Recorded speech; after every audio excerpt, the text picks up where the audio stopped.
people and all regions. Our government's strength to Sabka Saath, Sabka Vikas and Sabka Vishwas. Our development philosophy covered all elements of inclusivity, namely social inclusivity through coverage of all strata of the society, and geographical inclusivity through development of all regions of the country. With the whole of nation approach of Sabka Prayas, the country overcame the challenges of once-in-a-century pandemic, took long strides towards Atmanirbhar Bharat, committed to Panch Pran, and laid solid foundations for the Amrit Kal. As a result, our young country has high aspirations, pride in its present, and hope and confidence for a bright future. We expect that our government, based on its stupendous work, will be blessed again by the people with a resounding mandate. Inclusive development and growth.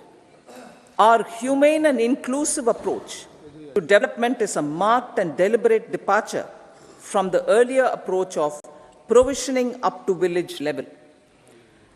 Development programs were thus provisioned. In the last 10 years, however, have targeted each and every household and individual through housing for all, Har Ghar Jal, electricity for all, cooking gas for all, bank accounts and financial services for all in record time. The worries about food have been eliminated through free ration for 80 crore people. Minimum support prices for the produce of Annadata are periodically increased appropriately. These and the provision of basic necessities have enhanced real income in the rural areas. Their economic needs could be addressed, thus spurring growth and generating jobs. Social justice. Our government is working with an approach to development that is all-round, all-pervasive, and all-inclusive. Sarvangin, Sarvasparshi, or Sarvasamaveshi. It covers all castes and people at all levels. We are working to make India a Vikasit Bharat by 2047. For achieving that goal, we need to improve people's capability and empower them. Previously, social justice was mostly a political slogan. For our government, social justice is an effective and necessary governance model. The saturation approach of covering all eligible people is the true and comprehensive achievement of social justice. This is secularism in action, reduces corruption, and prevents nepotism, prevents Bhai Bhatijawad. There is transparency and assurance that benefits are delivered to all eligible people. The resources are distributed fairly. All, regardless of their social standing, get access to opportunities. We are addressing systemic inequalities that had plagued our society. We focus on outcomes and not on outlays, so that the social economic transformation is achieved. As our Prime Minister firmly believes, we need to focus on 4 major castes. They are Garib, Mahilayeं, Yuva, and Annadata. Their needs, their aspirations, and their welfare are our highest priority. The country progresses when they progress. All 4 require and receive government support in their quest to better their lives. Their empowerment and well-being will drive the country forward. Garib Kalyan, Desh Ka Kalyan. We believe in empowering the poor. The earlier approach of tackling poverty through entitlements had resulted in very modest outcomes.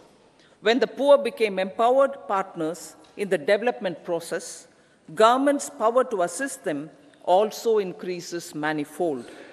With the pursuit of Sabka Saath, in these 10 years, the government has assisted 25 crore people to get freedom from multi-dimensional poverty.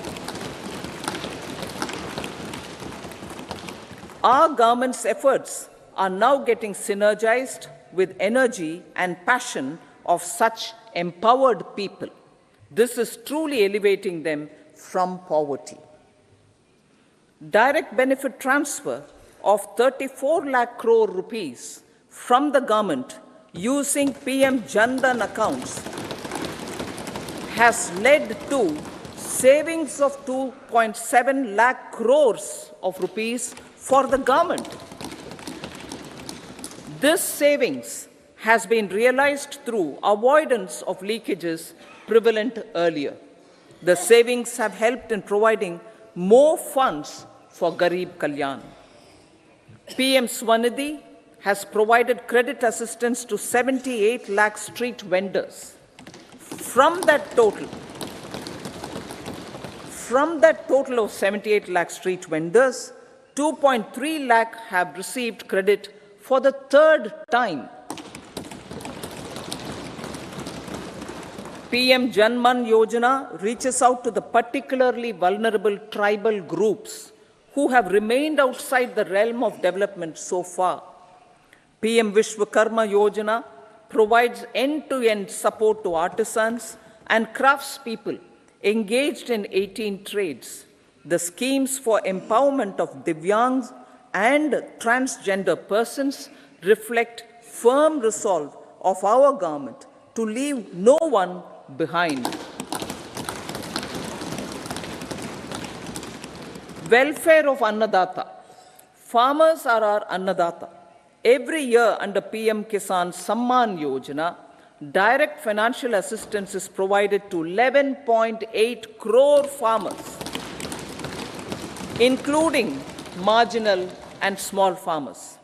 Crop insurance is given to 4 crore farmers under PM Fasal Bima Yojana. These, besides several other programs, are assisting Annadata in producing food for the country and for the world.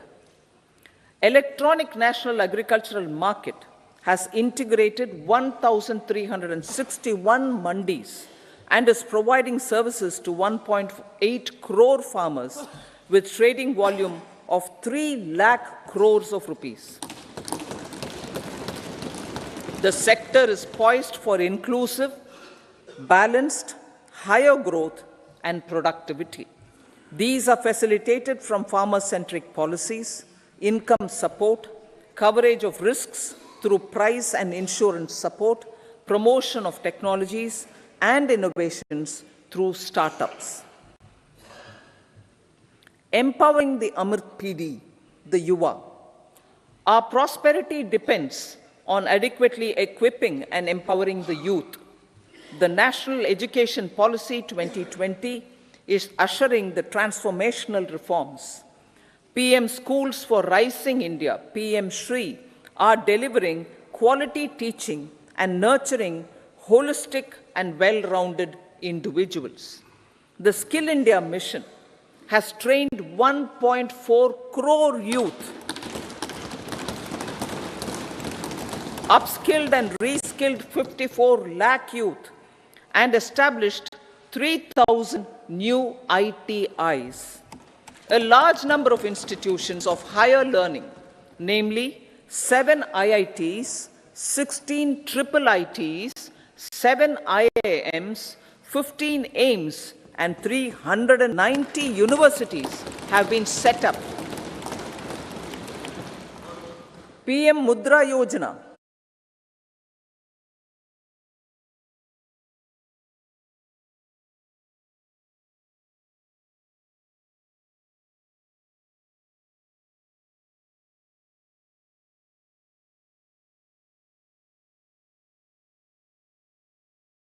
schemes are assisting our youth.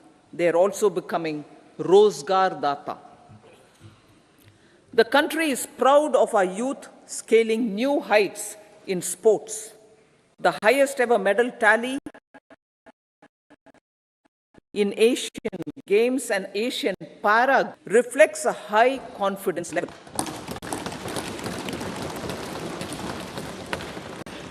Chess prodigy and our #1 ranked player Pragnananda put up a stiff fight against the reigning world champion Magnus Carlsen in 2023.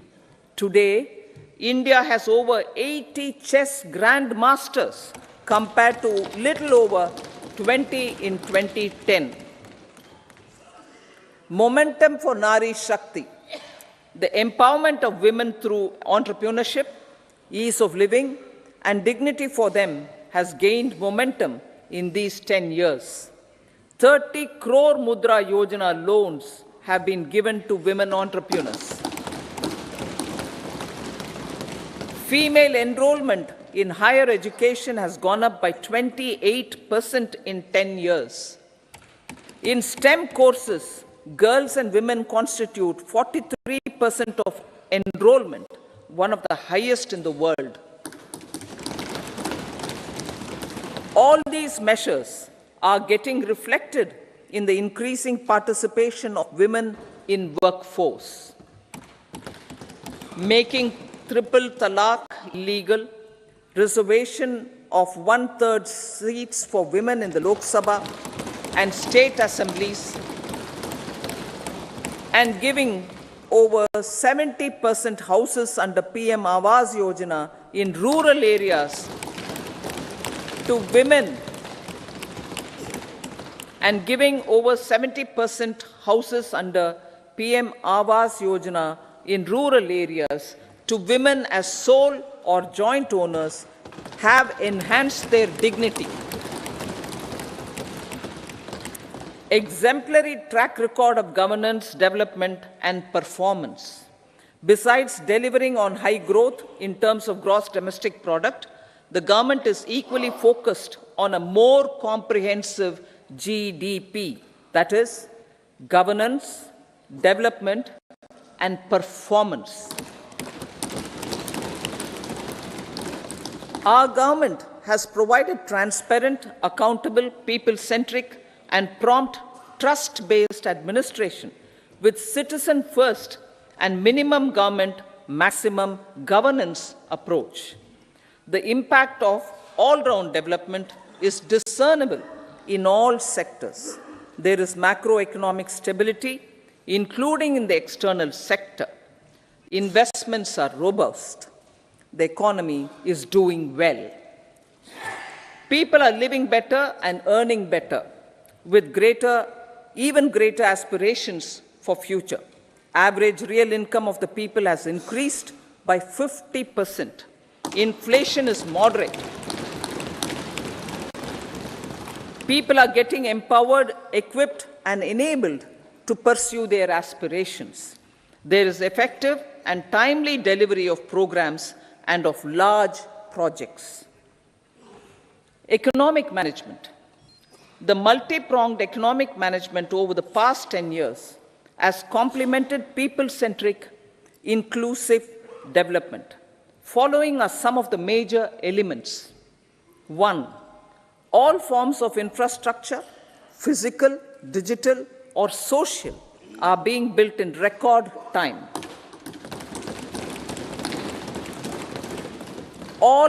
Number 2, all parts of the country are becoming active participants in economic growth. Number 3, digital public infrastructure, a new factor of production in the 21st century, is instrumental in formalization of the economy. Number 4, goods and services tax has enabled one nation, one market, one tax. Tax reforms have led to deepening and widening of tax base. Number 5, strengthening of the financial sector has helped in making savings, credit, and investments more efficient.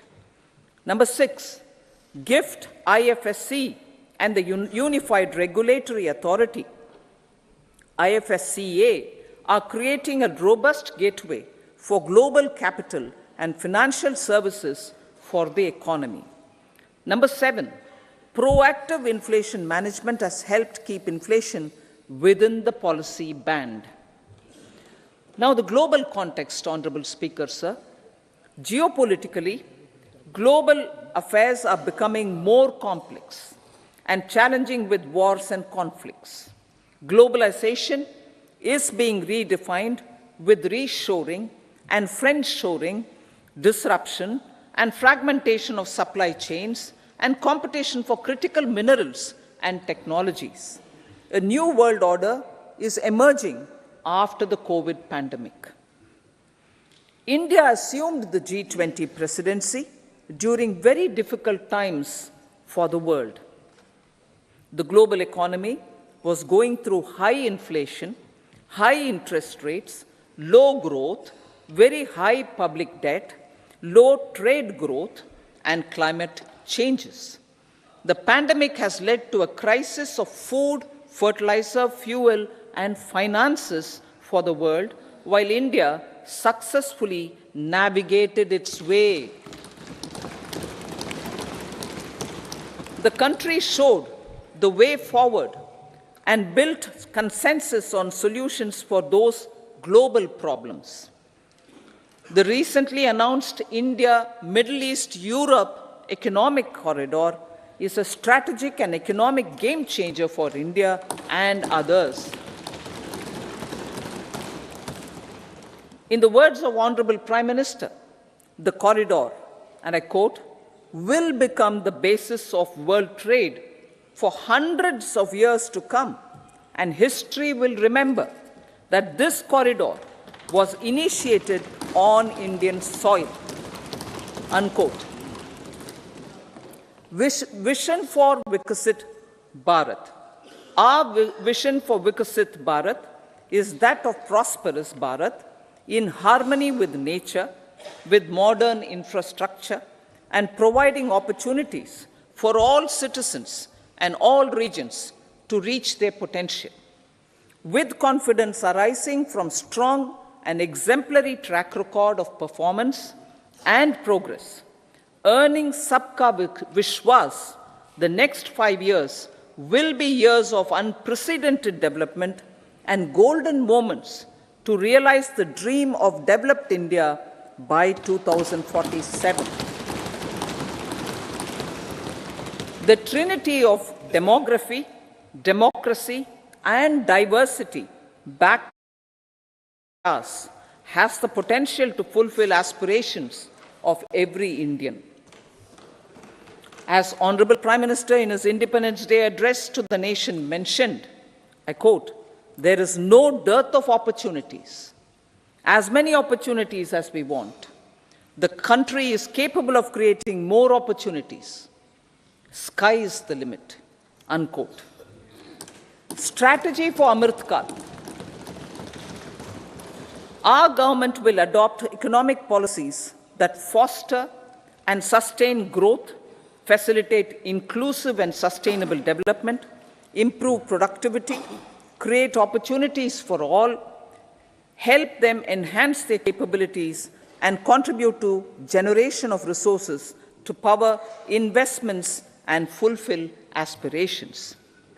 Guided by the principle, reform, perform, and transform, the government will take up next generation reforms and build consensus with the states and stakeholders for effective implementation. It is an important policy priority for our government to ensure timely and adequate finances, relevant technologies, and appropriate training for the micro, small, and medium enterprises, MSMEs, to grow and also compete globally. Orienting the regulatory environment to facilitate their growth will be an important element of this policy mix. Aligning with the Panchamrit goals, our government will facilitate sustaining high and more resource-efficient economic growth. This will work towards energy security in terms of availability, accessibility, and affordability. For meeting the investment needs, our government will prepare the financial sector in terms of size, capacity, skills, and regulatory framework. Aspirational Districts Program. Our government stands ready to assist the states in faster development of aspirational districts and blocks, including generation of ample economic opportunities. Development of the East. Our government will pay utmost attention to make the eastern region and its people a powerful driver of India's growth. PM Awas Yojana Grameen. Despite the challenges due to COVID, implementation of PM Awas Yojana Grameen continued, and we are close to achieving the target of 3 crore houses. 2 crore more houses will be taken up in the next 5 years to meet the requirement arising from increase in the number of families. Rooftop solarization and Muft Bijli. Through rooftop solarization, 1 crore households will be enabled to obtain up to 300 units free electricity every month. This scheme follows the resolve of Honorable Prime Minister on the historic day of consecration of Sri Ram Mandir in Ayodhya.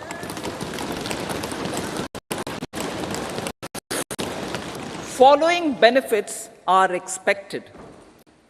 Savings up to 15 to 18,000 rupees annually for households from free solar electricity and selling the surplus to the distribution companies. Charging of electric vehicles. Entrepreneurship opportunities for a large number of vendors for supply and installation. Employment opportunities for the youth with technical skills in manufacturing, installation, and maintenance. Housing for middle class. Our government will launch a scheme to help deserving sections of the middle class, and I quote from Honorable Prime Minister's words, living in rented houses or slums or chawls and unauthorized colonies, unquote, to buy or build their own houses. Medical colleges. Several youth are ambitious to get qualified as doctors. They aim to serve our people through improved healthcare services. Our government plans to set up more medical colleges by utilizing the existing hospital infrastructure under various departments. A committee for this purpose will be set up to examine the issues and make relevant recommendations. Cervical cancer vaccination. Our government will encourage vaccination for girls in the age group of 9 to 14 years for prevention of cervical cancer. Maternal and child health care. Various schemes for maternal and child care will be brought under one comprehensive program for synergy in implementation. Upgradation of Anganwadi centers under Saksham Anganwadi and Poshan 2.0 will be expedited for improved nutrition delivery, early childhood care, and development. The newly designed U-Win platform for managing immunization and intensified efforts of Mission Indradhanush will be rolled out expeditiously throughout the country. Ayushman Bharat. Healthcare cover under Ayushman Bharat scheme will be extended to all ASHA workers, to all Anganwadi workers and helpers. Agriculture and food processing. The efforts of value addition in agriculture sector and boosting farmers' incomes will be stepped up. Pradhan Mantri Kisan Sampada Yojana has benefited 38 lakh farmers and generated 10 lakh employment. Pradhan Mantri Formalization of Micro Food Processing Enterprises Yojana has assisted 2.4 lakh SHGs and 60,000 individuals with credit linkages.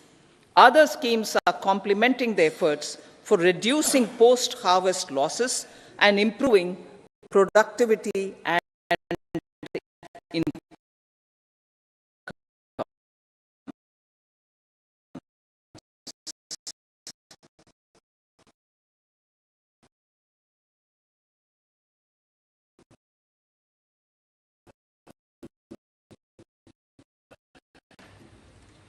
Primary and secondary processing and marketing and branding. Nano DAP.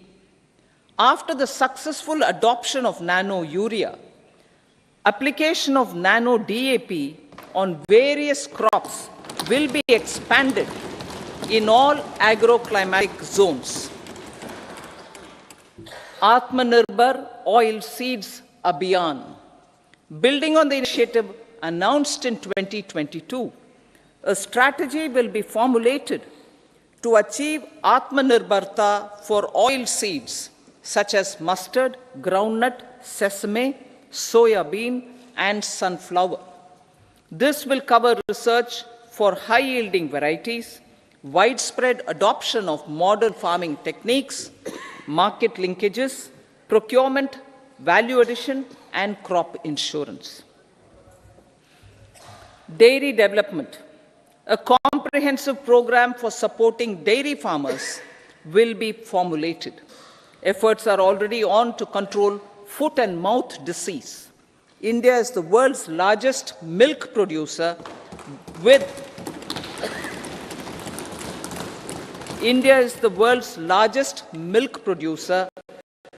but with low productivity of milch animals. The success of existing schemes such as Rashtriya Gokul Mission, National Livestock Mission, and infrastructure and funds for dairy processing and animal husbandry. Matsya Sampada. It was our government which set up a separate department for fisheries, realizing the importance of assisting fishermen. This has resulted in doubling of both inland and aquaculture production. Seafood exports since 2013-14 has also doubled. Implementation of Pradhan Mantri Matsya Sampada Yojana will be stepped up to 1. Enhance aquaculture productivity from existing 3 to 5 tons per hectare. 2. Double exports to 1 lakh crore rupees, and 3. Generate 55 lakh employment opportunities in the near future. 5 integrated aqua parks will also be set up. Lakpati Didi.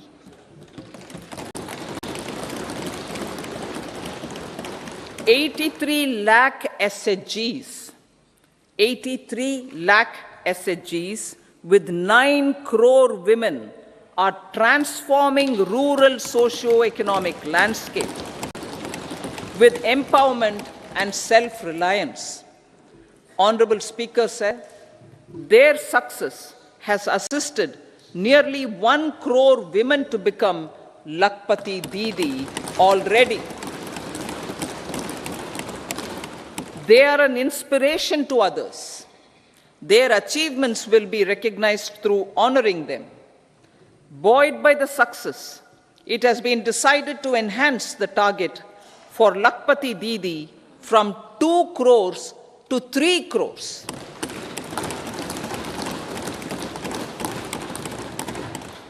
Technological changes, new age technologies, and data are changing the lives of people and businesses.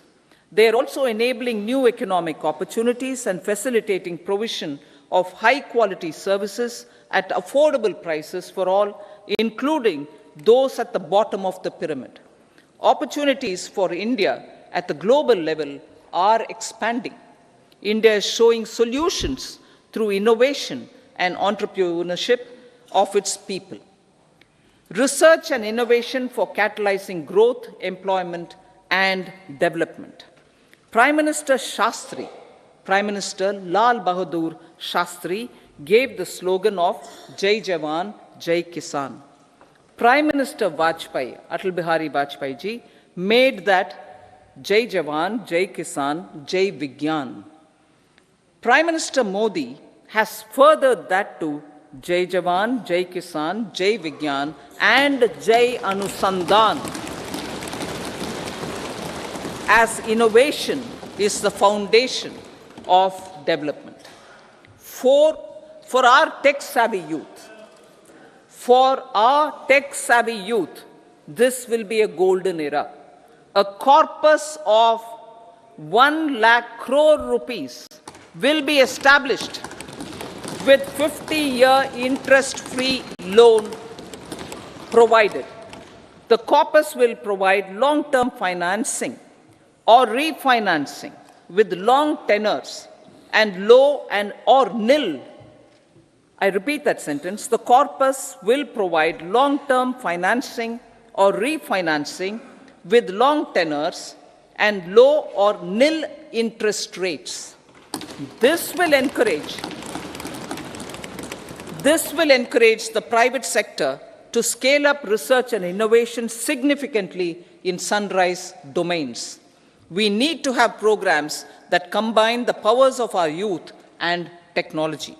A new scheme will be launched for strengthening deep tech technologies for defense purposes and expediting Atmanirbharta.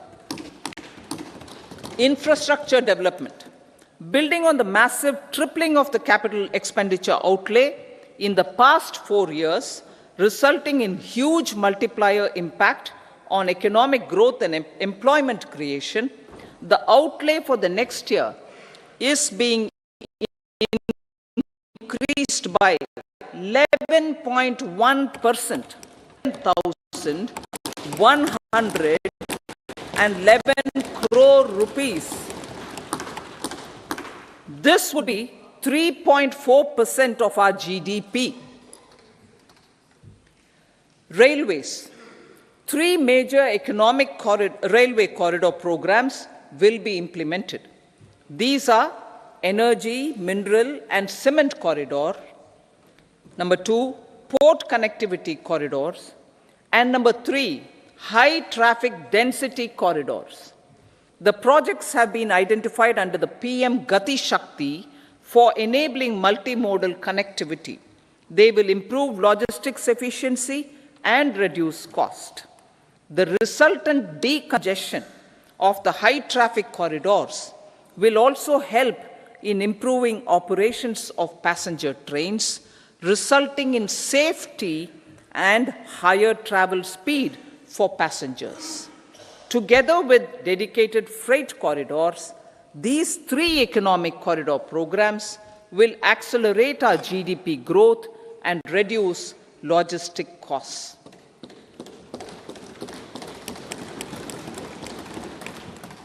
40,000 normal rail bogies will be converted to Vande Bharat standards to enhance safety, convenience, and comfort of passengers. Aviation sector. The aviation sector has been galvanized in the past 10 years. Number of airports have doubled to 149. Rollout of air connectivity to Tier 2 and Tier 3 cities under UDAN scheme has been widespread. 517 new routes are carrying 1.3 crore passengers. Indian carriers have proactively placed orders for over 1,000 new aircrafts.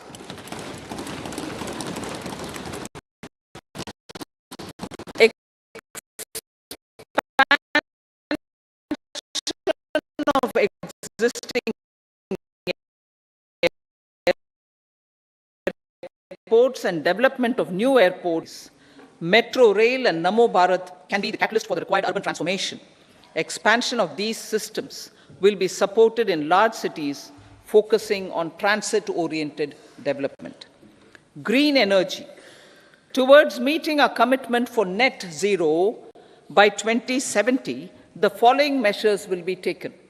Viability gap funding will be provided for harnessing offshore wind energy, potential for initial capacity of 1 gigawatt. Coal gasification and liquefaction capacity of 100 metric tons will be set up by 2030. This will also help in reducing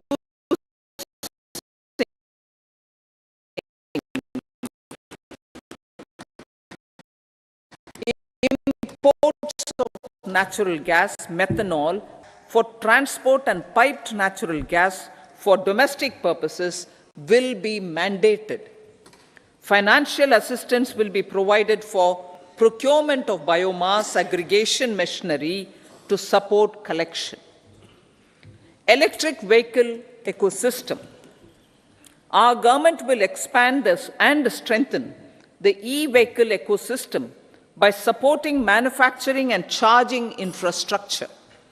Greater adoption of e-buses for public transport networks will be encouraged through the mechanism. Biomanufacturing and biofoundry. For promoting green growth, a new scheme of biomanufacturing and biofoundry will be launched. This will provide environment-friendly alternatives such as biodegradable polymers, bioplastics, biopharmaceuticals, and bioagri inputs. This scheme will also help in transforming today's consumptive manufacturing paradigm to the one based on regenerative principles. Blue Economy 2.0.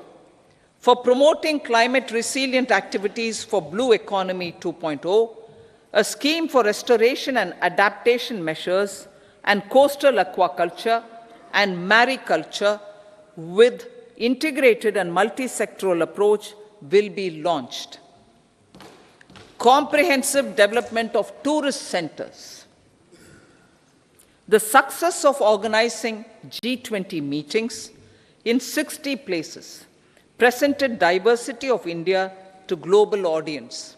Our economic strength has made the country an attractive destination for business and conference tourism. Our middle class also now aspires to travel and explore. Tourism, including spiritual tourism, has tremendous opportunities for local entrepreneurship. States will be encouraged to take up comprehensive development of iconic tourist centers, branding and marketing them at global scale. A framework for rating of the centers based on quality of facilities and services will be established. Long-term interest-free loans will be provided to states for financing such development on matching basis. To address the emerging fervor for domestic tourism, Honorable Speaker, sir, projects for port connectivity, tourism infrastructure, and amenities will be taken up on our islands, including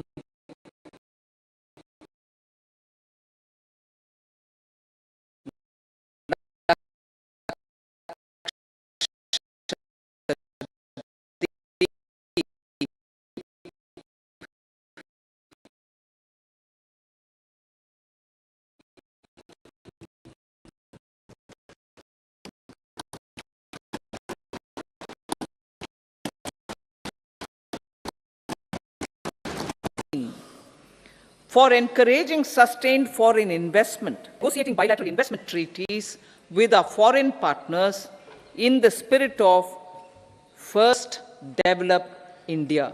FDI is First Develop India. Reforms in the states for Vikasit Bharat.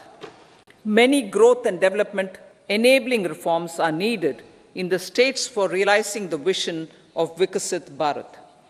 A provision of 75,000 crore rupees as 50-year interest-free loan is proposed this year to support those milestone-linked reforms by the state governments. Societal changes. The government will form a high-powered committee for an extensive consideration of the challenges arising from fast population growth and demographic changes. The committee will be mandated to make recommendations for addressing these challenges comprehensively in relation to the goal of Vikasit Bharat. Amrit Kal as Kartavya Kal. Our government stands committed to strengthening and expanding the economy with high growth and to create conditions for people to realize their aspirations. Honorable Prime Minister, in his Independence Day address to the nation in the 75th year of our Republic, said, and I quote, "We commit ourselves to national development with new inspirations, new consciousness, new resolutions as the country opens up immense possibilities and opportunities. It is our Kartavya Kal." Unquote. Every challenge of the pre-2014 era was overcome through our economic management and our governance. These have placed the country on a resolute path of sustained high growth. This has been possible through right policies, true intentions, and appropriate decisions. In the full budget in July, Honorable Speaker, our government will present a detailed roadmap for our pursuit of Vikasit Bharat.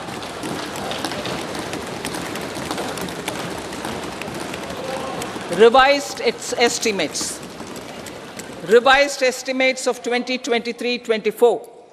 The revised estimate of the total receipts other than borrowings is 27.56 lakh crores of rupees, of which the tax receipts are 23.24 lakh crore rupees. The revised estimate of total expenditure is 44.90 lakh crore rupees. The revenue receipts at 30.03 lakh crore rupees are expected to be higher than the budget estimate, reflecting strong growth momentum and formalization in the economy. The revised estimate of the fiscal deficit is 5.8% of GDP, improving on the budget estimate, notwithstanding moderation in the nominal growth estimates. Budget estimates for 2024-25. Coming to the year 2024-25, the total receipts other than borrowings and total expenditure are estimated at 30.80 and 47.66 lakh crore rupees respectively.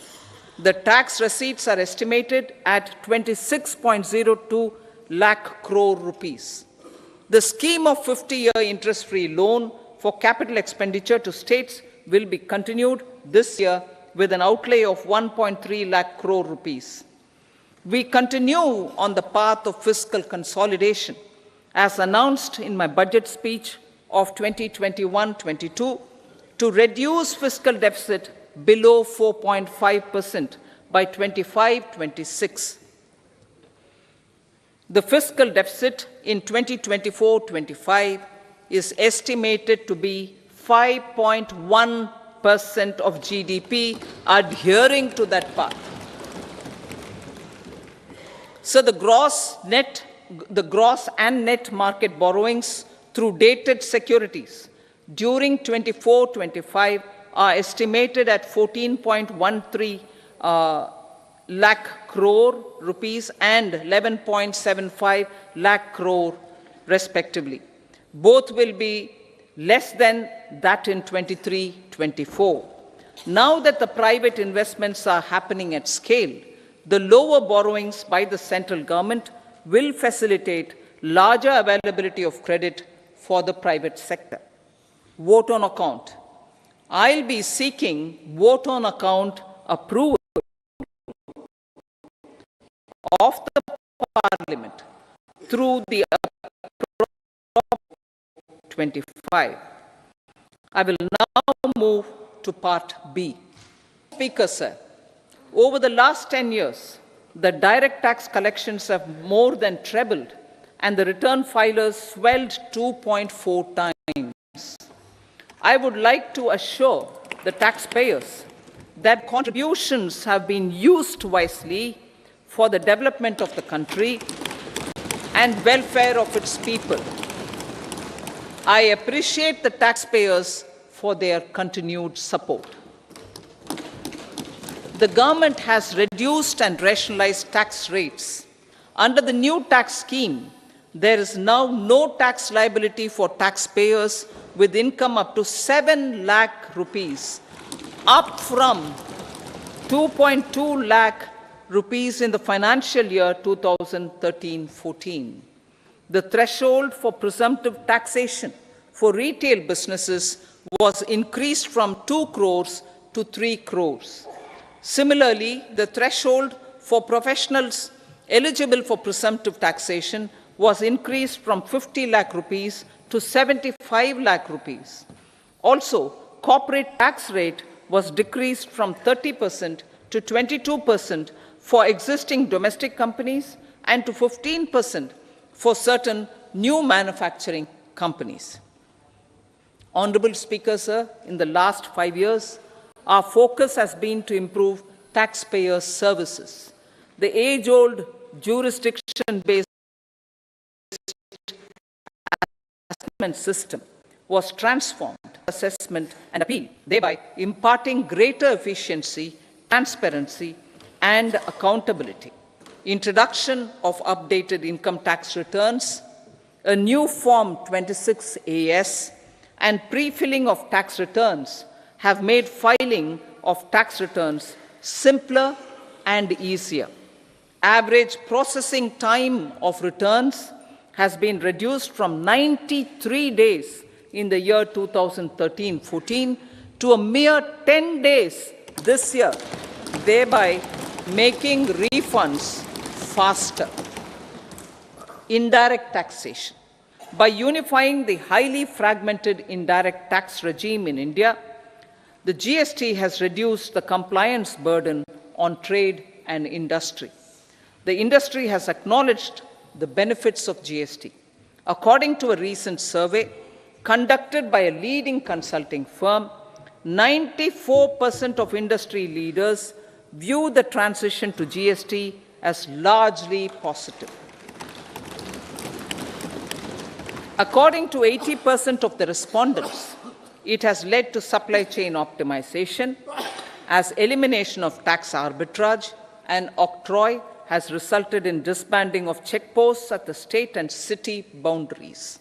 At the same time, tax base of GST more than doubled, and the average monthly gross GST collection has almost doubled to 1.66 this year. States too have SGST revenue, including compensation released to states in the post-GST period of 2017-18 to 2022-23, has achieved a buoyancy of 1.22. In contrast, the tax buoyancy of state revenues from subsumed taxes in the pre-GST period of 2012-13 to 2015 was a mere 0.72. The biggest beneficiaries are consumers, as reduction in logistic cost and taxes have brought down prices of most goods and services. We have taken a number of steps in customs to facilitate international trade. As a result, the import release time declined by 47% to 71 hours at inland container depots, by 28% to 44 hours at air cargo complexes, and by 27% to 85 hours at seaports over the last 4 years since 2019, when the national time release studies were first started. Tax proposals. As for tax proposals, in keeping with the convention, I do not propose to make any changes relating to taxation and propose to retain the same tax rates for direct and indirect taxes, including import duties. However, certain tax benefits to startups and investments made by sovereign wealth or pension funds, as also tax exemption on certain income of some IFSC units, are expiring on 31/3/2024. To provide continuity in taxation, I propose to extend the date to 31/3/2025. Moreover, in line with our government's vision to improve ease of living and ease of doing business, I wish to make an announcement to improve taxpayers' services. There are a large number of petty, non-verified, non-reconciled, or disputed direct tax demands, many of them dating as far back as 1962, which continue to remain on the books, causing anxiety to honest taxpayers and hindering refunds of subsequent years. Honorable Speaker, sir, I propose to withdraw such outstanding direct tax demands up to 25,000 rupees pertaining to the period up to financial year 2009-10 and up to 10,000 rupees for financial years 2010-11 to 2014-15. This is expected to benefit about 1 crore taxpayers. 1 crore taxpayers would benefit out of this. Economy then and now. In 2014, when our government assumed the reins, the responsibility to mend the economy step by step and to put the governance systems in order was enormous. The need of the hour was to give hope to the people, to attract investments, and to build support for the much-needed reforms. The government did that successfully, following a strong belief of nation first. The crisis of those years has been overcome, and the economy has been put firmly on a high, sustainable growth path with all-round development. It is now appropriate to look at where we were then. I repeat, it is now appropriate to look at where we were then till 2014 and where we are now, only for the purpose of drawing lessons from the mismanagement of those years. The government will lay a white paper on table of the House.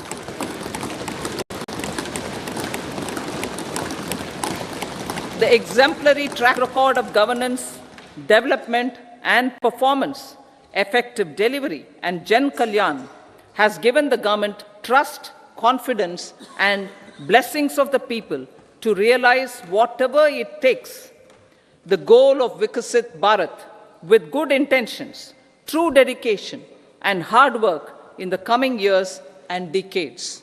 With this, Honorable Speaker, I commend the interim budget to this august House. Jai Hind.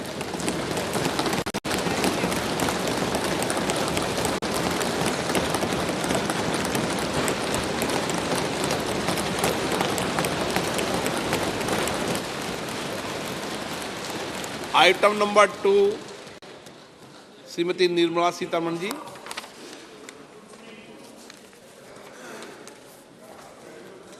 So, with your permission, I rise to lay on the table the following statements. Under Section 3(1) of the Fiscal Responsibility and Budget Management Act 2003, medium-term fiscal policy cum fiscal policy strategy statement and macroeconomic framework statement. Item number 3, Srimati Nirmala Sitharaman ji. Sir, with your permission, I rise to move for leave to introduce the Finance Bill 2024. प्रश्न ये है कि विधेयक को पुनर्स्थापित करने की अनुमति प्रदान की जाए। जो सदस्य इसके पक्ष में हाँ कहें, जो सदस्य विरोध में ना कहें, मेरे विचार में निर्णय हाँ वालों के पक्ष हुआ, हाँ वालों के पक्ष हुआ। माननीय मंत्री जी विधेयक को पुनर्स्थापित करें। Sir, I introduce the bill. सभा की कार्रवाई शुक्रवार दिनांक 2 फरवरी 2024 को प्राप्त 11 बजे तक के लिए स्थगित की जाती है।